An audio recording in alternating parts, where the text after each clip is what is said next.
హల్లెలూయా హల్లెలూయా. దేవునికి మహిమ కలుగును గాక.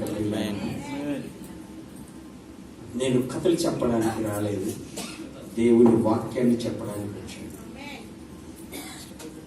దేవుని సన్నిధానానికి ఎవరైతే వస్తారో వారు ఎలాగ రావాలి అనంటే ఆనందముతో రావాలి, సంతోషముతో రావాలి.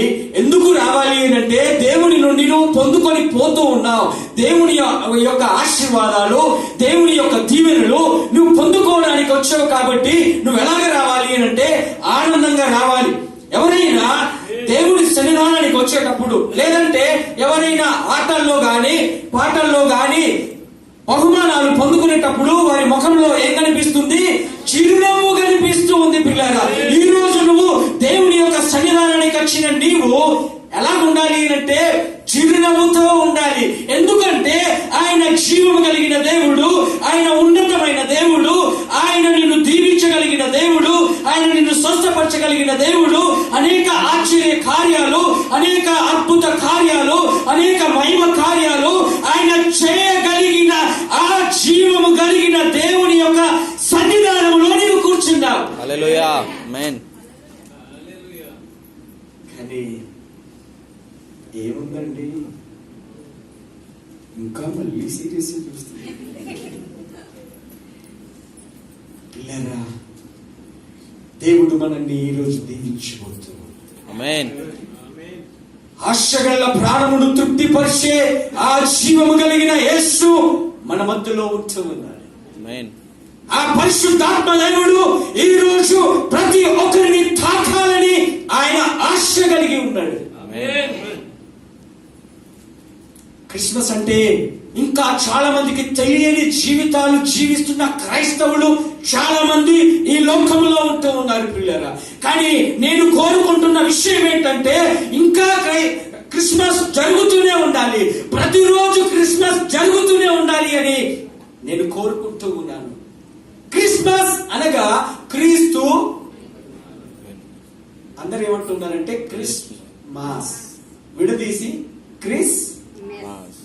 మాస్, క్రీస్తును మాస్ చేయడం. క్రిస్మస్ అనగా క్రీస్తు ఆరాధన చెప్తూ ఉన్నారు. నేనేమంటున్నానంటే క్రిస్మస్ అనగా క్రీస్తు మన జీవితములో పుట్టడం. ఆరాధన పుట్టినాక మనం ఆరాధన చేస్తాం. ఈ రోజుల్లో చాలా మంది యొక్క జీవితాల్లో క్రీస్తు లేడు, కానీ క్రీస్తు మాసు చేస్తూ ఉన్నారు. క్రీస్తు మాస్ అయిపోతూ ఉన్నాడు. ఎప్పటి వరకు అంటే ఆయన పుట్టినప్పుడు 2 పాటలు పాడేసి యేసయ్య పుట్టాడు, యేసయ్య పుట్టాడు. పుట్టాడు ఎక్కడ పుట్టాడు? నీ జీవితంలో ఇంకా క్రీస్తు పుట్టలే. నువ్వు ఎక్కడి నుండి పాడుతూ ఉన్నావంటే నీ అంతరంగము నుండి కాదు, గాని నువ్వు ఏదో మనుషులు చూడ నువ్వు పాడుతూ ఉన్నావు, నువ్వు మనుషులు చూడ చేస్తూ ఉన్నావు. కానీ క్రీస్తు కోరుకునే విషయం ఏంటంటే ప్రతి ఒక్క హృదయములో ఆయన పుట్టాలని ఆశిస్తూ ఉన్నాడు. అందుకే నా ఆశ ఏంటంటే ప్రతిరోజు క్రిస్మస్ జరగాలి. అంటే అన్యులైనటువంటి వారు, దేవుడిని ఎరిగినటువంటి వారు, దేవుడిని ఎవరైతే ఆయన హృదయంలో జన్మించలేదో అలాంటి వారి యొక్క జీవితంలో ప్రతిరోజు క్రీస్తు జన్మించాలని నా ఆశ. హల్లెలూయా హల్లెలూయా హల్లెలూయా హల్లెలూయా. అసలు ఏం జరిగింది? ఎందుకు యేసు ప్రభు ఈ లోకంలో పుట్టాడు? అసలు కారణం ఏంటి అనే విషయానికి వస్తే చాలా మంది క్రిస్మస్ అనగానే ఏదో పండగ వాతావరణాన్ని కల్పించేసి చేస్తూ ఉన్నటువంటి విషయం. కానీ నేను కొద్దిగా హిస్టరీలోనికి వెళ్ళేసి బయటకు రావాలని నేను ఆశపడుతూ ఉన్నాను. హిస్టరీలోనికి వెళ్ళి బయటకు రావాలని నేను ఆశపడుతూ ఉన్నాను. దానియేలు గ్రంథము 9వ అధ్యాయము 25వ వచనము 26వ వచనములో మనము చూసినట్లయితే దానియేలు ప్రవక్తకు దేవుడిచ్చినటువంటి మాటలు ఏంటంటే అక్కడ యెరూషలేము యొక్క మందిరము కట్టడం పూనుకొనిన సమయములో ఏం జరిగింది అనే విషయాలు అక్కడ రాయబడి ఉన్నాయి. అక్కడ అభిషక్తుని గురించి రాయబడినట్టు మనము చూస్తూ ఉన్నాం ప్రియులారా. ఈ అభిషక్తుడు ఎవరు అనగా మీరు దయచేసి ఫుట్ నోట్ ఒకసారి చూడండి. నిన్నటి దినంలా ఇదే మాట చెప్తే ఇంకొక సేవకుడు ఏమన్నారంటే ఆయన అభిషక్తుడు అంటే సాతానుడు అని చెప్పుకొని వచ్చాడు. మరి ఆయన వాక్యం తెలుసో లేదో నాకు తెలియదు, కానీ మీరు ఆ తప్పుదారిలో వెళ్లకుండా నేను పుట్ నోట్ ఒకసారి చూడమని చెప్తూ ఉన్నాను. పుట్ నోట్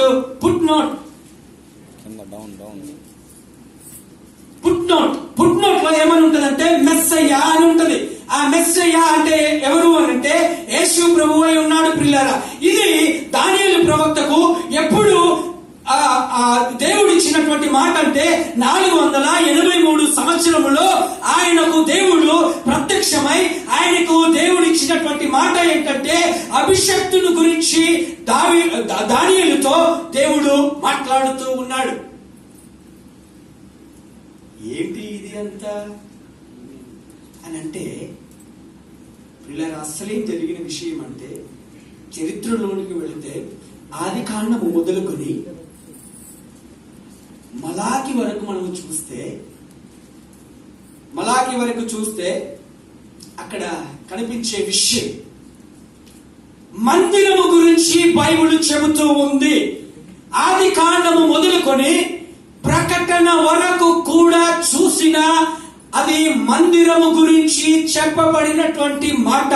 ఆ మందిరము ఎవరో తెలుసా? అందుకే యేసు ప్రభు ఏమన్నాడంటే యోహాను సువార్త 2వ అధ్యాయములో మనము చూసినట్లయితే ప్రియులారా, అక్కడ 19వ వచనములో ఏమంటాడంటే ఇదిగో నేను ఈ మందిరమును చదవండి ఒకసారి. ఈ దేవాలయమును పడగొట్టుడి, 3 దినములలో దానిని లేపుదును వారితో చెప్పెను. ఇక్కడ మనం చూసినట్లయితే ప్రియులారా, సద్దుకైలు పరిసయ్యులు వారు యేసును ఎగతాళి చేశారు. 3 దినములో నువ్వు ఎలాగా ఈ మందిరమును కడతావు అని చెప్పేసి వారు ఎగతాళి చేశారు. నేను హిస్టరీలోనికి వెళ్తున్నానండి. ఇంకా మనం క్రిస్మస్ ఆరాధనలోనికి అనగా క్రిస్మస్ వాక్యంలోనికి వెళ్ళట్లేదు. ఇంకా సమయం ఉంది. నేను హిస్టరీ చెప్పుకుంటూ వస్తూ ఉన్నాను. హిస్టరీ కొద్దిగా శ్రద్ధగా వినండి. ఇక్కడ మనం చూసినట్లయితే ఇక్కడ హెరోదు రాజు కట్టబడినటువంటి మందిరం అని పిలువబడుతూ ఉంది. ఏ మందిరము అంటే హెరోదు ఇది కట్టలేదు ప్రియులారా.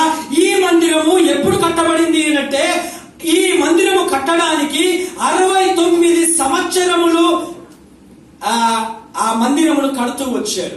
ఆ మందిరమును కడుతూ వచ్చిన తర్వాత హెరోదు రాజు ఏం చేశాడు అంటే ఆ మందిరమునకు రూపురేఖలు దిద్దాడు, కలర్లు వేశాడు. ఆయన దానికి డెకరేషన్ చేసి అలంకరించిన కాబట్టి దాన్ని ఏమన్నారంటే హెరోదు కట్టించినటువంటి మందిరం అని పిలువబడ్డది. ఇక్కడ మనము చూసినట్లయితే బైబిల్లో 7 మందిరాలు ఉన్నాయి ప్రియులారా. ఈ 7 మందిరాలు దేనికి సూచనగా ఉన్నాయంటే యేసు ప్రభువుకు సూచనగా ఉన్నాయి. దావీదు కట్టాలని పూనుకున్నటువంటి ఒక మందిరం ఆయనను దేవుడు అడ్డగించి కట్టద్దని చెప్పాడు. ఆ తరువాత సొలొమోను కడతాడని చెప్పాడు. ఆ సొలొమోను కట్టినటువంటి మందిరము పడద్రోయబడింది. ఆ తరువాత చిన్న ప్రవక్తలతోనూ పెద్ద ప్రవక్తలతోనూ దేవుడు మాట్లాడినటువంటి మాట ఏంటంటే మందిరము కట్టాలి అని చెప్పేసి మాట్లాడుతూ వస్తూ ఉన్నాడు.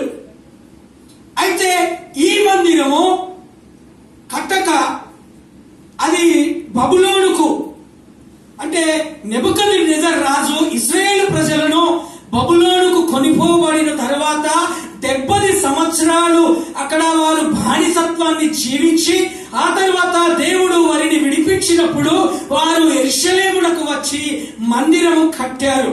ఆ మందిరము నెబుకద్నెజరు రాజుతోనే పునాది వేయబడినదని చెప్పేసి పెద్ద ప్రవక్తల గ్రంథాల్లో మనకు తెలుస్తూ ఉంది.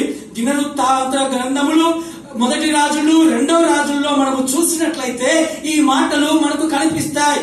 ఇక్కడ ఏం జరిగింది మరి అంటే ఈ మందిరము కట్టబడిన తర్వాత కూడా ఇశ్రాయేలు ప్రజల్లో ఏ మాత్రము మార్పు రాలేదు ప్రియులారా. ఎందుకు బబులోను రాజు నెబుకద్నెజరు రాజు బబులోనుకు ఎందుకు ఇశ్రాయేలు ప్రజల్ని తీసుకుని వెళ్ళాడు అని అంటే కారణం ఏంటంటే వారు దేవుడికి ఇవ్వవలసిన ప్రాధాన్యతను వారు ఇవ్వలేకపోయారు. కాబట్టి ఆయన ఏం చేశాడు అని అంటే దేవుడు నెబుకద్నెజరు రాజుకు ఇశ్రాయేలు ప్రజల్ని అప్పచెప్పి బానిసలుగా 70 సంవత్సరములు బానిసలుగా పంపించి వేశాడు ప్రియులారా. ఆ పంపించి వేసిన తరువాత దానియేలుకు ప్రత్యక్షమై దేవుని వాక్యం ఏమని చెబుతూ ఉందంటే, ఇప్పుడు మనము దేవుని వాక్యములోనికి వద్దాం ప్రియులారా. ఇక్కడ మనము చూసినట్లయితే దానియేలు ప్రవక్తతో దేవుడు మాట్లాడుతున్నటువంటి విషయం ఏంటంటే అభిషక్తుని గురించి మాట్లాడుతూ ఉన్నాడు. ఒక్కసారి తీసి చదవండి ప్రియులారా. అక్కడ రాయబడినటువంటి మాటను ఒక్కసారి మనము చదువుదాం. ఆ యెరూషలేమును మరలా కట్టించవచ్చునని ఆజ్ఞ బయలుదేరిన సమయమున మొదలుకొని అభిషక్తుడగు అధిపతి వచ్చు వరకు 7 వారములు పట్టునని స్పష్టముగా గ్రహించుము. కింద చదవండి. 6వది 62 కరెక్ట్ చదవండి. కరెక్ట్ చదవండి.